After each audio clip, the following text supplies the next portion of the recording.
मैं जिस समय आया आपके बीच में और अभी तक मैं देख रहा हूं जहां इतनी गर्मी है और लोगों से भरा हुआ मैदान हमें दिखाई दे रहा है चारों तरफ।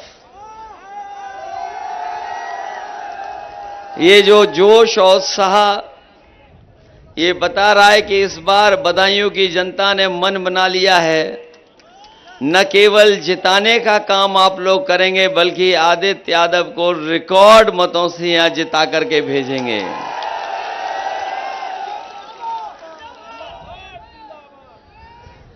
वैसे तो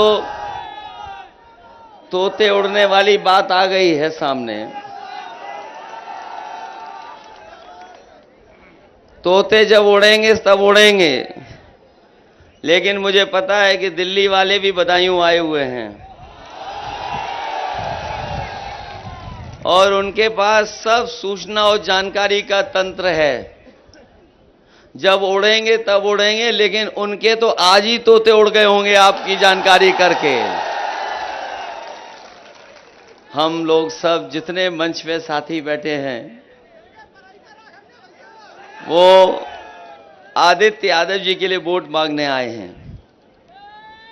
और मुझे याद आ रहा है जब मैं पहली बार मंच पर चुनाव लड़ने गया था, हमारे पुराने साथी जिन लोगों ने वो चुनाव देखा होगा, उस चुनाव में जब मैं अपने लिए वोट मांगने गया था तो केवल मैंने नेताओं के नाम लिए थे और केवल सहयोग की अपील कर करके बैठ गया था। मैं जब भाषण खत्म हो गया तो मुझे याद है कि नेताजी ने दोबारा कहा कि दोबारा भाषण दे दो, और उस समय के लोगों को याद होगा कि मैं फिर नाम लिया और अपने लिए सहयोग की अपील कर करके बैठ गया। लेकिन मैं देख रहा हूं आज आदित्य यादव को आप लोगों ने, बदायूं के लोगों ने नेता पहले ही बना दिया। ये इनका लोकसभा का पहला चुनाव है। ये पहला चुनाव लड़ने आए हैं आपके बीच में। यहां का नौजवान, यहां का बुजुर्ग, यहां का किसान भाई, यहां उपस्थित जितने साथी हैं, सब इनकी मदद करना, एक एक वोट देकर के इनको जिताने का काम करना। ये बदायूं की धरती ने हमेशा संदेश दिया है और ये ऐसी धरती रही है जहां पर न केवल उत्तर प्रदेश बल्कि देश और दुनिया को संदेश देने का काम इस धरती से हुआ है। यहां की गंगा जमुनी तहजीब को लेकर के ये जो हमारी मिली जुली संस्कृति है, ये मेल मिलाप का हमारा जो समाज बना है, इसकी पहचान बहुत अलग दिखाई देती है। जहां तक चुनाव का सवाल है, जो लोग चुनाव को देख रहे होंगे वो जानते होंगे ये भारतीय जनता पार्टी के लोगों ने और भारतीय जनता पार्टी के लोग संविधान और हमारी आपकी जान के पीछे पड़े हुए हैं। एक तो ये संविधान बदलना चाहते हैं और दूसरा वो कोविड वाली बात आपके सामने आ गई होगी कि जो उन्होंने वैक्सीन लगवाई और सबसे कहा कि सब वैक्सीन लगवा लो, सबने लगवाई, लेकिन शायद हमारे जैसे कुछ साथी होंगे जिन्होंने नहीं लगवाई होगी। लेकिन सोचो, जिन्होंने वैक्सीन लगवा ली होगी वो जब सर्टिफिकेट देखते होंगे तो क्या गुजरता होगा उन पर। और अब तो जिन्होंने वैक्सीन लगवाई और जो सर्टिफिकेट देखते होंगे वो लोग भी इस बार निकल पड़ेंगे भारतीय जनता पार्टी के खिलाफ मतदान करने के लिए, क्योंकि ये तो आपदा में अवसर ढूंढ रहे थे। याद है कि नहीं याद है? ये भारतीय जनता पार्टी के लोग कहते थे आपदा में अवसर होता है, और जो उन्होंने इलेक्टोरल बॉन्ड की वसूली की है, शायद दुनिया में भी कोई ऐसा राजनीतिक दल नहीं रहा होगा जिसने इतने बड़े पैमाने पर वसूली की होगी। बड़े बड़े उद्योगपति, बड़े बड़े कारोबारियों से तो ले लिया पैसा इन्होंने।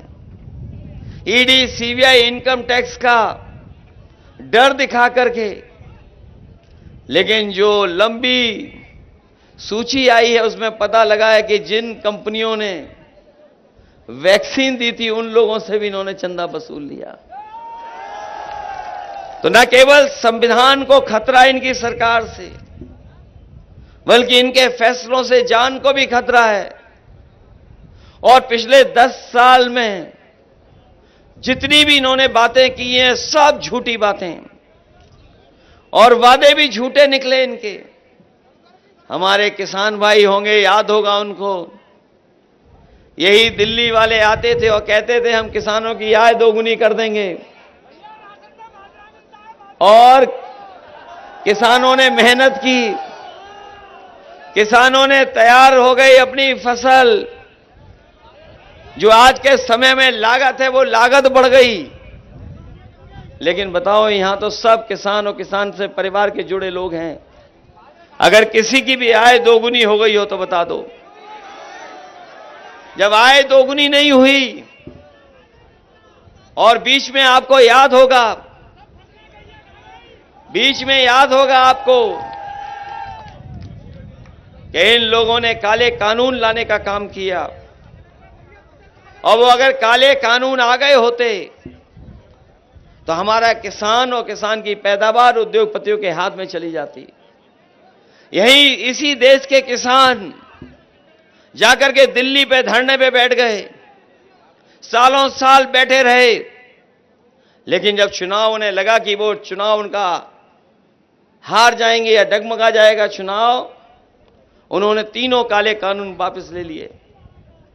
कानून वापस लेकर के ये फैसला नहीं लिया कि एमएसपी मिलेगी। हम अपने किसान भाइयों को आज कहना चाहते हैं, जो लोग ये नारा दे रहे हैं विकसित भारत बनेगा, हमारा देश विश्व गुरु बनेगा, हम बीजेपी के लोगों से कहना चाहते हैं, जिस दिन हमारे किसानों को जो कानूनी अधिकार है एमएसपी का, जिस दिन सरकार दे देगी, उसी दिन हमारा किसान तो खुशहाल होगा ही होगा, हमारा देश भी विकसित देश बनने की राह पे चल देगा। जहां इन्होंने विकसित यात्रा को गांव-गांव पहुंचाया था, अगर हमारे किसान भाई और जो प्रधान लोग बैठे होंगे यहां, अगर प्रधानों ने न सहयोग और मदद की होती तो इनके गांव में भी विकसित भारत के कोई कार्यक्रम नहीं हो पाते।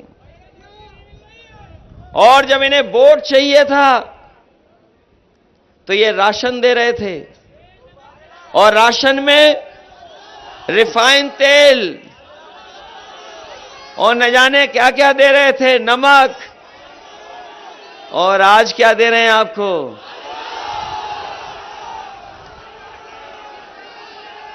आज आपको क्या मिल रहा है? ये बीजेपी के लोग सोच रहे हैं कि इसको खा करके स्वस्थ हो जाएंगे। बताओ, राशन, और बीजेपी के लोग कहते हैं कि हमने 80 करोड़ लोगों को राशन बंटवा दिया, और दूसरी तरफ कह रहे हैं कि हम गरीबी रेखा से लोगों को बाहर निकाल रहे हैं। हम अपने गरीब लोगों को कहना चाहते हैं, जिस तरीके से संपन्न लोग आजकल पैकेट का आटा खा रहे हैं, हमारे किसानों को कीमत नहीं मिल रही है, लेकिन जो संपन्न लोग हैं वो हमारे ही गेहूं के उद्योगपति ले लेते हैं और पैकेट में आटा का कारोबार कर रहे हैं। वो पौष्टिक भी है, स्वादिष्ट भी है। जहां हम लोग राशन भी देंगे, गुणवत्ता के साथ राशन भी देंगे, वहीं समाजवादी पार्टी ने ये तय किया है कि अपने गरीबों को पौष्टिक आटा के साथ साथ डाटा फ्री भी देने का काम करेंगे। जहां आटा स्वादिष्ट और पौष्टिक मिलेगा, स्वाद बेहतर होगा, वहीं आजकल बहुत सी चीजें डाटा के माध्यम से हम लोगों की हल हो रही हैं। बिना डाटा के तो आजकल कुछ चल ही नहीं पा रहा है। जब ये कंपनियां फोन दे रही थी तो उस समय सब कुछ फ्री था। जब सबके हाथ में चला गया तो कीमत वसूल रहे हैं, और आज इसके माध्यम से हर जानकारी हासिल हो रही है, सरकारी योजनाएं पहुंच रही हैं।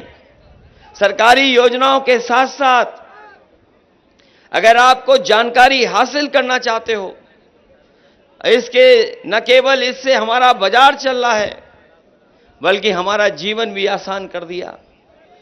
इसलिए समाजवादियों ने कहा है कि स्वादिष्ट और गुणवत्ता के साथ पौष्टिक आटा तो देंगे ही देंगे, लेकिन अपने लोगों को डाटा देने का भी काम करेंगे।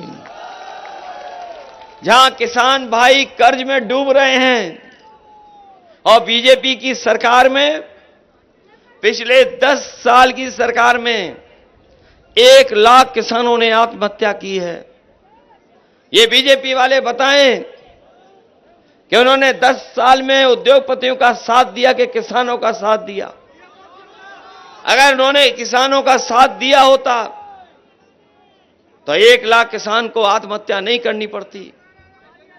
जब कर्ज माफी की बात आई तो इन्होंने हमारे किसानों का कर्ज माफ नहीं किया, बड़े बड़े उद्योगपतियों का कर्ज माफ किया, बड़े बड़े जो कारोबारी हैं उनका कर्ज माफ किया, जो इनके खासम खास लोग थे उनका कर्ज माफ किया। हम अपने किसान भाइयों को कह करके जा रहे हैं कि इंडिया गठबंधन ने तय किया है कि जब भी सरकार में आएंगे तो अपने किसानों का पूरा कर्ज माफ होगा। और इसलिए कर्ज माफ होगा क्योंकि ये उद्योगपतियों का, कारोबारियों का कर्ज माफ कर रहे हैं। इन बीजेपी वालों को गरीबों का कर्ज माफ न करना पड़े तो नियम बनाया था कि 5 करोड़ से ऊपर जिसका कर्ज है उसका बैंक से माफ होगा। वो जानते थे कि अगर लाखों में कर्ज माफ करना पड़ेगा तो हमारे किसानों की भी गिनती आ जाएगी। इन्होंने जो नियम बनाया वो ये नियम बनाया कि 5 करोड़ से ऊपर जिसने कर्ज लिया है उसका कर्ज माफ होगा। लेकिन हमारे यहां सब लोग जानते होंगे, जो यहां पर मौजूद होंगे, उनका कर्ज लाखों में होगा, करोड़ों में नहीं होगा। इसलिए अगर वो 16 लाख करोड़ बड़े बड़े उद्योगपतियों का माफ कर सकते हैं तो लाखों का कर्ज हम लोग किसानों का माफ कर करके उनको खुशहाल बनाने का काम करेंगे।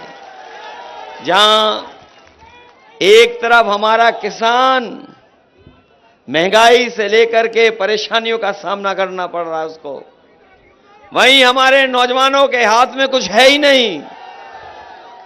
जो कुछ ये पा सकते थे वो सरकार ने छीन लिया। यही नौजवान जो तैयारी कर रहे थे, मेहनत कर रहे थे, कोचिंग कर करके परीक्षा देने की तैयारी कर रहे थे, इन्होंने लगातार मेहनत की और जब परीक्षा देने जाते थे और जब घर लौट करके आते थे तो पता लगता था कि परीक्षा का पेपर लीक हो गया। और परीक्षा का पेपर एक लीक नहीं हुआ है, अगर पूरे पेपर गिनोगे तो अभी तक 10 से ज्यादा पेपर लीक हुए हैं। 10 से ज्यादा पेपर लीक हुए। और ये जो पुलिस भर्ती हुई थी अभी, जिसमें सरकार ने कहा कि हमने इंतजाम किया है, सुरक्षा दी है, सब कुछ बेहतर कर दिया है, 2 दिन परीक्षा चलाई, लेकिन जब बच्चे घर पर लौट करके आए तो उन्हें पता लगा कि पेपर लीक हो चुका था। कुछ लोगों को पूरे के पूरे नंबर मिल जाएंगे, और अगर वो परीक्षा नहीं कैंसिल होती तो हो सकता था 8 या 10 लाख बच्चे ऐसे होते जिन्हें 100 में 100 नंबर मिल जाते। तो सरकार के सामने संकट था कि जब 100 में से 100 नंबर आ जाएंगे तो बताओ उनको नौकरी कैसे देंगे। वो पेपर भी लीक हुआ और हमारे बच्चों का भविष्य अंधकार में डाल दिया। ये बीजेपी वालों को हम गणित बता दें कि जहां अगर 60 लाख बच्चों का पेपर लीक हुआ है और केवल उनके मां बाप को जोड़ दें अगर, तो एक परिवार में 3 सदस्य इस सरकार के खिलाफ हैं, 3 वोट। और अगर 60 लाख हैं लोग ऐसे, तो 60 लाख का गुणा 3 से, तो वो 1 करोड़ 80 लाख। और यही 1 करोड़ 80 लाख अगर 80 लोकसभाओं से भाग दे देंगे, तो कोई लोकसभा ऐसी नहीं है जहां पर 2,25,000 वोट इनके खिलाफ न पड़ने जा रहा हो।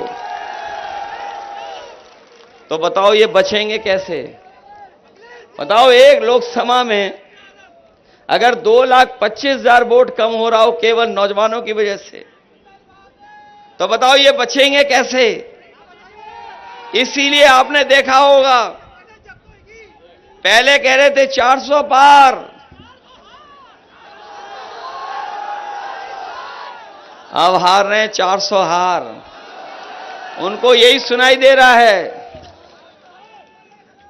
उनके भाषण बदल गए भाषण के नहीं बदल गए। उनके भाषणों में हार के रुझान आने लगे हैं।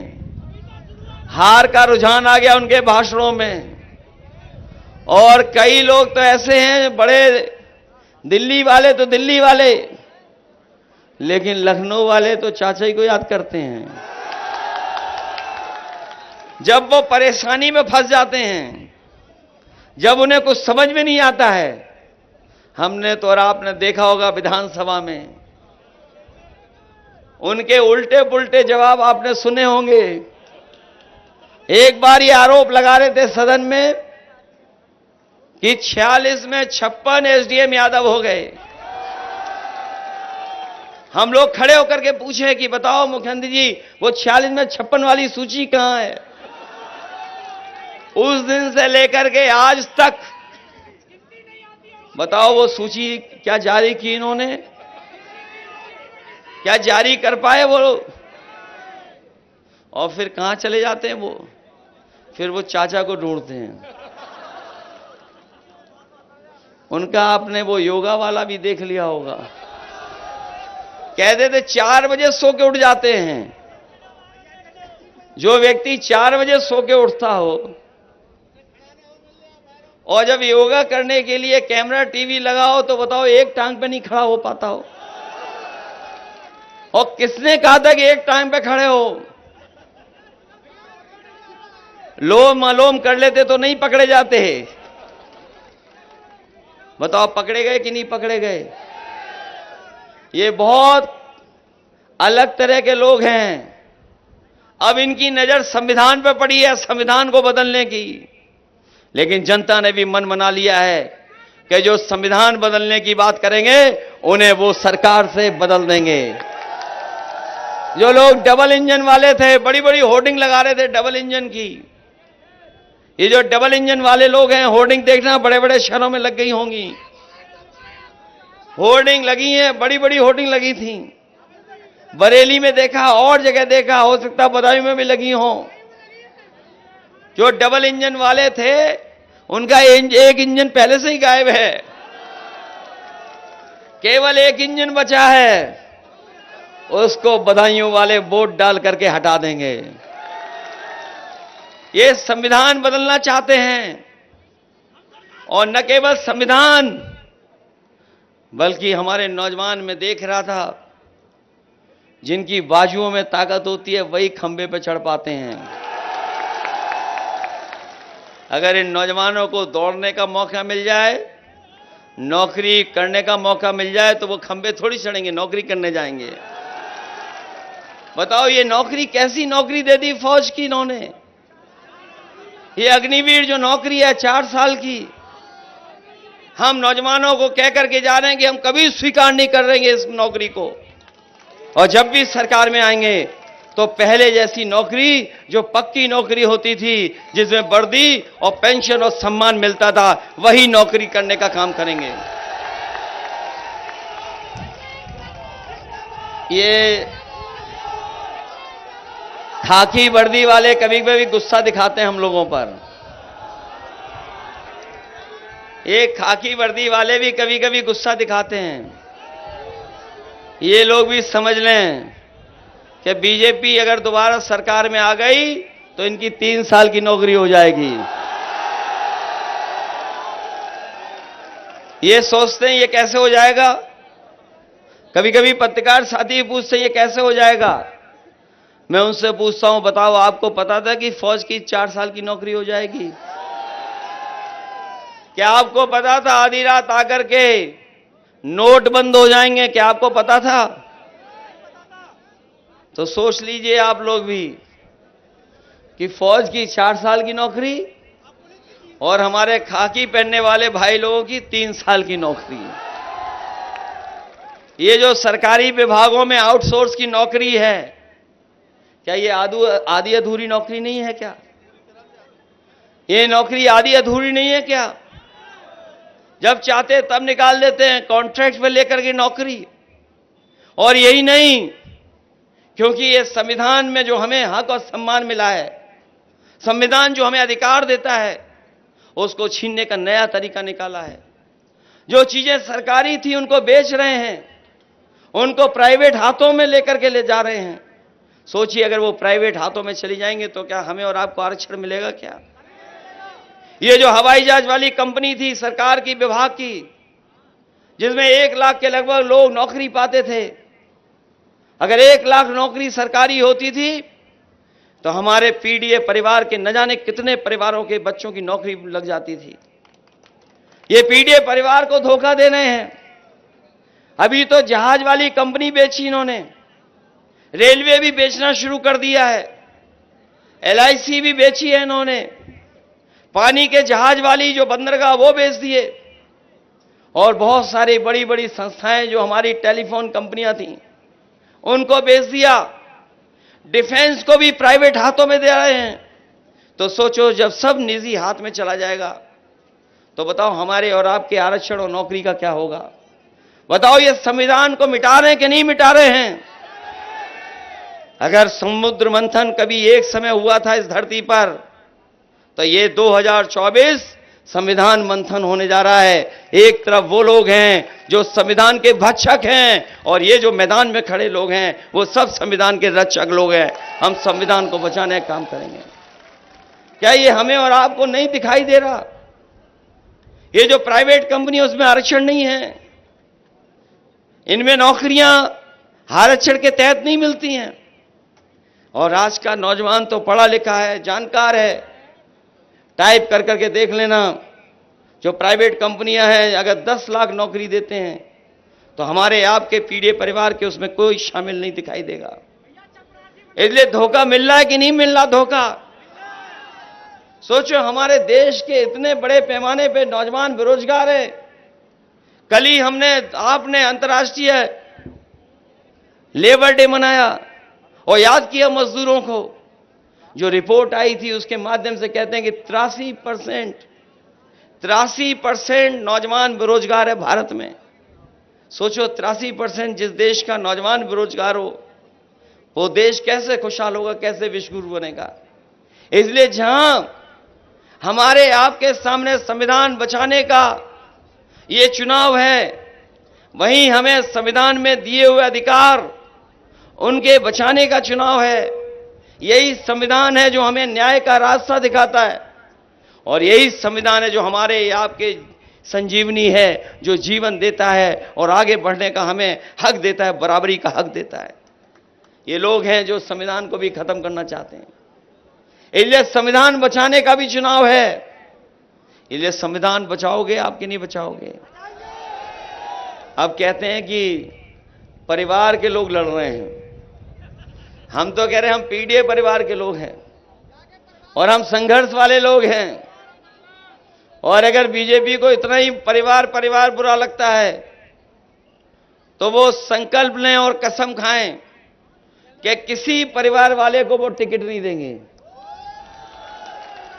और किसी परिवार वाले से वोट नहीं मांगेंगे। तो बताओ कितने बचे वहां पर? अगर ये जो परिवारवाद चिल्ला रहे हैं, अगर वो संकल्प लें कि किसी परिवार वाले को टिकट नहीं देंगे और किसी भी परिवार वाले से वोट नहीं मांगेंगे, तो बताओ कितने बचेंगे? ये संघर्ष वाला परिवारवाद है, ये संघर्ष वाला है, मैदान में रहने वाला परिवार है। और फिर हम सब परिवार तो एक ही तो है, पीडीए परिवार, घबराए हुए पीडीए परिवार से। और मैंने कई मौकों पर फिर कहता हूं, यही पीडीए जो एनडीए को हराने का काम करेगा और इंडिया गठबंधन को मजबूत बनाने का काम करेगा। बताओ इंडिया गठबंधन जीत रहा है कि नहीं जीत रहा है? पहले दूसरे चरण में ही इनके पैर उखड़ गए हैं। बीजेपी वालों को समझ में नहीं आ रहा है। बताओ उनको क्या समझ में आ रहा कुछ? उनकी भाषा जाने कौन सी हो गई, कोई विकास की बात नहीं कर रहे। आप में से बहुत सारे लोग जानते होंगे, हम और नेताजी इसी बदायूं में आए थे, आबिद राय साहब और ये लोग जानते होंगे, जब धर्मेंद्र यहां पर सांसद थे, सरकार समाजवादियों की थी, धर्मेंद्र ने कहा यहां पर मेडिकल कॉलेज होना चाहिए। हम लोगों ने मेडिकल कॉलेज दिया था और मेडिकल कॉलेज ऐसा बना था कि कोई गरीब वहां पहुंचता, उसका इलाज, उसकी दवाई फ्री होती, उसे कहीं भी ढूंढना नहीं पड़ता, पैसे की जरूरत नहीं पड़ती। बताओ मेडिकल कॉलेज कैसा कर दिया इन्होंने? क्या गरीब को वहां दवाई और इलाज मिल पा रहा है? मेडिकल कॉलेज तो बर्बाद कर ही दिया, लेकिन ये हमारी जो एम्बुलेंस थी वो बर्बाद हो गई कि नहीं हो गई? गरीब को कुछ नहीं, फोन मिला करके केवल कहना पड़ता था, एम्बुलेंस उसकी मदद के लिए आ जाती थी। और केवल एम्बुलेंस और मेडिकल कॉलेज से ये केवल सुविधा नहीं मिल रही थी। आप पता कर लेना, जितने समाजवादियों ने मेडिकल कॉलेज बनाए और एम्बुलेंस में हजारों लोगों को नौकरी और रोजगार भी मिला था। जहां सेवा हो रही थी वहीं नौकरी और रोजगार भी मिल रहा था। और यही नहीं, बर्बाद कर दी, 100 नंबर वाली गाड़ी भी बर्बाद कर दी। ये 100 नंबर दी थी कि गांव में कोई दूर तकलीफ और परेशानी में अगर है तो फोन मिलाता था, पुलिस उसकी मदद के लिए पहुंच जाती थी। 100 नंबर। और हमारे लखनऊ वालों ने जो योगा करते हैं डगमगा करके, उन्होंने 100 नंबर से 112 कर दिया। हमारे सीधे साधे खाकी पहनने वाले भोले भाले लोगों को लगा कि सरकार ने अगर नंबर बढ़ा दिया तो हमें भी रेट बढ़ा देना चाहिए। बताओ रेट बढ़ गया कि नहीं बढ़ गया? वो तो 100 से 112 किया था, लेकिन हमारे इन लोगों को भी लगा कि रेट बढ़ा देना चाहिए। रेट बढ़ गया और जो सुविधाएं समाजवादियों ने दी थी लैपटॉप वाली, आज कहीं भी चल रहा होगा लैपटॉप समाजवादियों का होगा किसी गांव में तो वो चल रहा होगा। और जब उसको ऑन करते होंगे तो नेताजी और हम लोग ही दिखाई देते होंगे। उसकी भी नकल कर ली इन्होंने। हम लोगों ने इतना बड़ा दिया, इन्होंने इतना सा दे दिया। अगर फोटो हम लोगों ने अपनी लगाई तो फोटो उसमें भी लगा दिया, लेकिन घिसते रहो, चलता ही नहीं है। बताओ नकल की कि नहीं की? इन्होंने बोरी की चोरी पार्ले जी बिस्किट से सीखी है, पैकेट से। ये कभी हमारे बुजुर्ग बाजार गए होंगे, पार्ले जी का बिस्कुट पहले लेते होंगे, तो बताओ कितना बड़ा मिलता था? इतना बड़ा पैकेट मिलता था। और कंपनी जैसे जैसे महंगाई बढ़ी, उन्हें मुनाफा कमाना शुरू किया तो पैकेट छोटा होता हुआ चला गया। बताओ आज कितने बिस्किट का मिल रहा है पैकेट? ये दोबारा आ गए तो एक बिस्किट का पैकेट मिलेगा आपको। और इन्होंने यही चीज खाद की बोरी में काम शुरू कर दिया है। कितना किलो गायब है उसमें, फिर गायब कितना और कर दिया। तो बताओ अब कितने का रह गया? इस सरकार में आ गए, अगर ये सरकार में दोबारा आ गए तो पाउच में देंगे आपको खाद। बताओ है बेईमानी हो रही कि नहीं हो रही? महंगाई बढ़ रही कि नहीं बढ़ रही? इसलिए नौजवानों, सब बातें आप जानते हो। ये बदायूं अपने घर के लोग हैं, इससे न कैसा लगाव है, कितना गहरा रिश्ता है।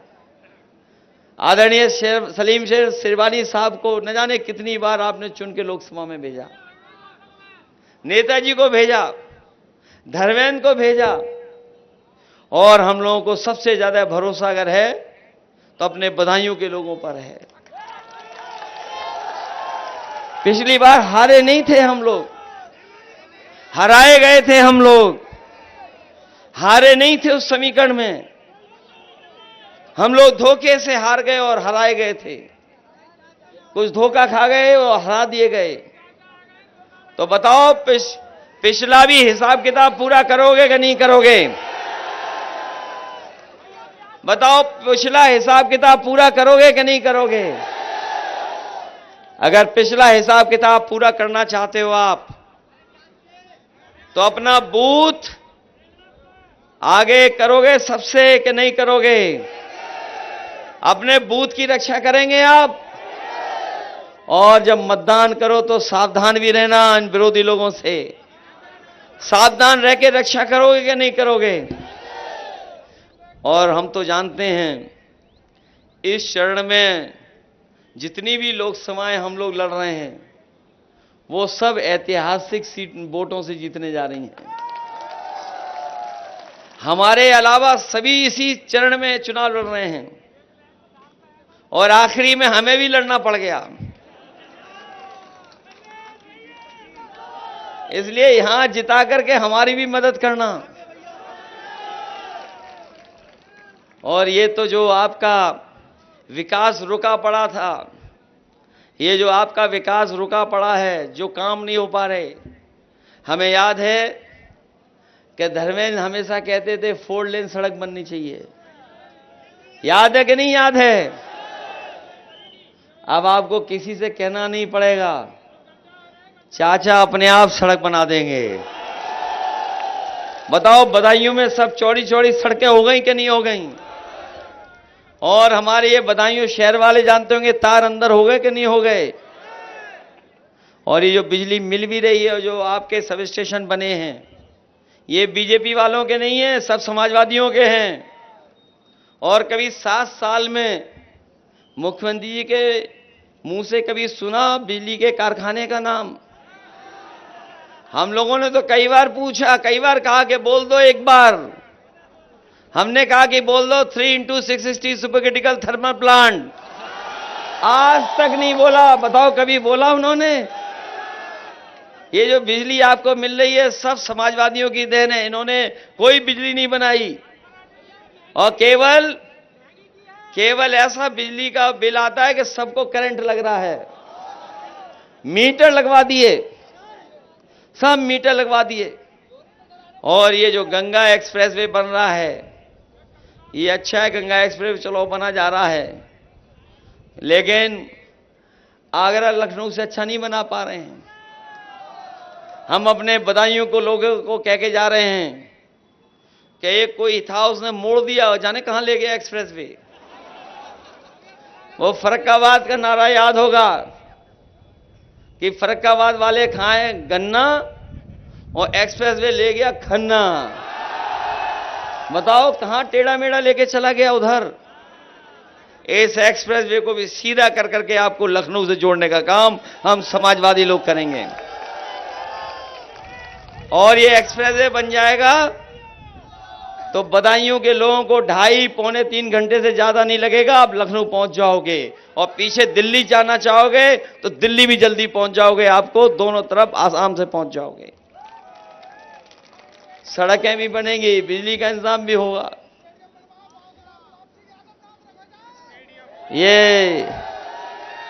ये ठीक का नौजवानों की बात माननी पड़ेगी इनकी। हम आपको भरोसा दिलाते हैं कि बहुत स्टेडियम बनाए हम लोगों ने, बहुत स्टेडियम बने हैं। और स्वाभाविक है, इधर तो जमाना क्रिकेट का हो गया शुरू, और हमारे मुख्यमंत्री जी का क्रिकेट खेलते हुए देखा था आपने। एक बॉल आई और 3 टप्पे खा करके भी बल्ला हवा में घुमा दिया मुख्यमंत्री जी ने। आपने देखा कि नहीं देखा? इसलिए जब समाजवादी सरकार बनेगी तो जिस तरीके से लखनऊ का बना है, जहां पर बड़े बड़े मैच हो जाते हैं, आपके बदायूं में भी नौजवानों को स्पोर्ट्स सेंटर बना करके अपने नौजवानों को मौका देंगे। इसलिए मदद करिए सब लोग, सब मिल करके मदद करना। बोलो मदद करोगे? ये तो जानते ही होगे कि कभी बचपन में चाचा ने और नेताजी ने हम लोगों को लेकर के गए थे पढ़ाने। ये तो पता ही होगा ना। चाचा ही हैं जिन्होंने हम लोगों को हाथ पकड़ करके पढ़ाना सिखाया और सब देखभाल की। और शायद कोई नहीं होगा जिसको गोदी में हम लोगों ने उठाया और आदित्य के अलावा।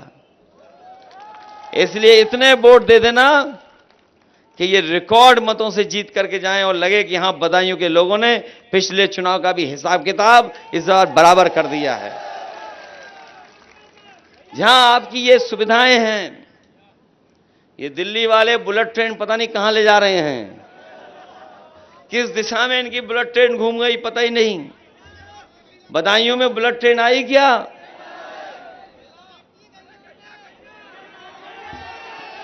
इसलिए यहां पर ट्रेन से कोई जुड़ने का काम बदायूं का नहीं हुआ है। इसलिए ट्रेन से बदायूं को जोड़ करके दिल्ली तक ले जाने का काम समाजवादी सरकार में होगा। जहां मैं आदित्य जी के लिए आपसे सहयोग और मदद मांग रहा हूं, वहीं आपके पड़ोस के हैं नीरज मौर्य, उनकी भी मदद करना आप लोग। वो भी इस जिले का ही हिस्सा है जहां चुनाव हो रहा है और समीकरण इससे अच्छे नहीं हो सकते। बताओ, पीडीए का परिवार एक हो गया कि नहीं हो गया? पीडीए परिवार, समीकरण और टिकट सब बेहतर है समाजवादियों की। इसीलिए घबराए हुए बीजेपी के लोग। इसलिए जहां आप आदित्य की मदद कर रहे हैं, वहीं हमारे नीरज मौर्य की भी मदद करना। और अग्निवीर से जैसी व्यवस्था को हम लोग हमेशा खत्म करेंगे, कभी स्वीकार नहीं कर सकते। और नौकरी रोजगार और साथ ही साथ जो सरकारी 30 लाख नौकरियां अभी भरी नहीं गई हैं, उनको भरने का काम भी करेंगे। और जो हमारा संविधान कहता है कि आरक्षण के तहत उन्हें भरा जाए, उस तरह भर करके अपने नौजवानों का भविष्य बेहतर करेंगे। इन्हीं शब्दों के साथ आप सबका बहुत बहुत धन्यवाद देता हूं। इस उम्मीद, इस भरोसे के साथ जब वोट खुलेंगे तो सबसे ऊपर आदित्य यादव सबसे ज्यादा वोटों से जीत करके जाएंगे। बहुत बहुत धन्यवाद, बहुत बहुत बधाई आप सबको।